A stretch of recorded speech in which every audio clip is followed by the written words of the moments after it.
see you there. Oh. Hey, while you're here, let me tell you about the Agricultural Revolution. Really?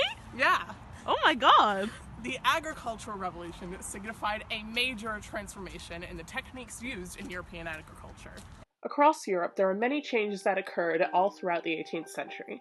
Agriculture had experienced many transformations throughout the past several centuries, from a hunter-gatherer methodology to stationary farming around 10,000 BC, known as the Neolithic Revolution. As the Agricultural Revolution had a revival in Europe once again in the 18th century, new methods of utilizing livestock and crop rotation helped to improve crop yield and increase crop diversity. It had its greatest effects in Britain, where a surplus of farmland, wide array of livestock, and an advantageous climate amplified the movement's impacts. Enclosure Acts in the 18th century were created by members of parliament, wealthy landowners, to innovate how farmers cultivated their land. The acts created smaller amounts of common land and made sure wealthy landowners had a full control of the land they possessed, and worked as a self-serving law, in that the landowners who passed these laws made it so they could work for their own economic benefit. With the introduction of enclosure acts, these landowners initiated a movement of fencing around the fields that would otherwise be unfenced. This would improve the efficiency of farming in the 18th century. Although this would be good for wealthy landowners who could now claim it as their own property, it was catastrophic for poor peasants that relied on common land. Here are some digital recreations of what enclosed lands and unenclosed land might have looked like. Some of these landowners would become famed innovators in the world of agriculture. Jethro Tull is one of the primary examples. He proposed a multitude of ideas. Some ended up being failures, like the rejection of manure as fertilizer, and some ended up being extremely innovative throughout the time period, such as his invention of iron plows, which plant wheat with a drill. He was kind of a rock star. Charles Turnip Townshend was another example of one of these innovators. He promoted the idea of the Norfolk four-course system, which involved the rotation of various crops, such as turnips, barley, clover, and wheat. He also advocated for the usage of these crops as feed for livestock. This new rotational crop system was revolutionary because farmers didn't have to leave fields fallow for an entire year. Every year, crops could be sown, and animals could be provided with fodder, which would help to replenish the soil by building organic matter in the ground. This made farming much more productive.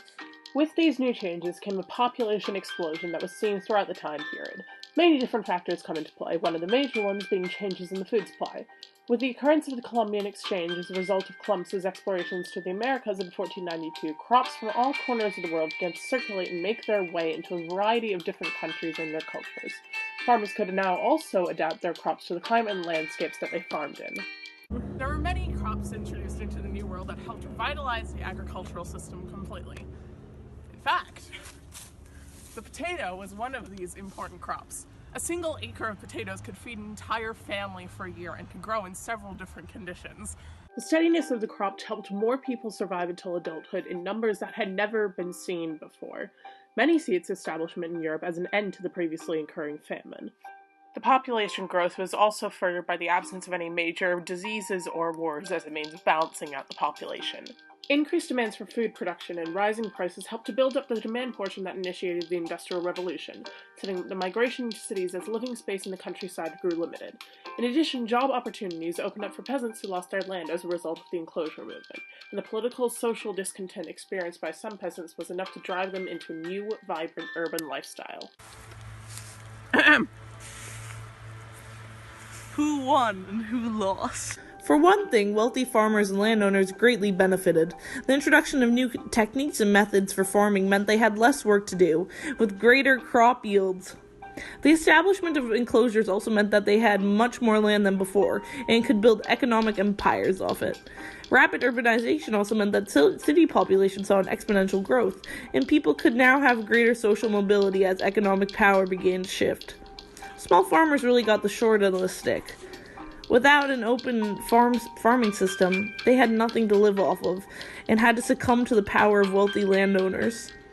There was definitely a major struggle with the class structure, and clear beneficiaries emerged from this time period.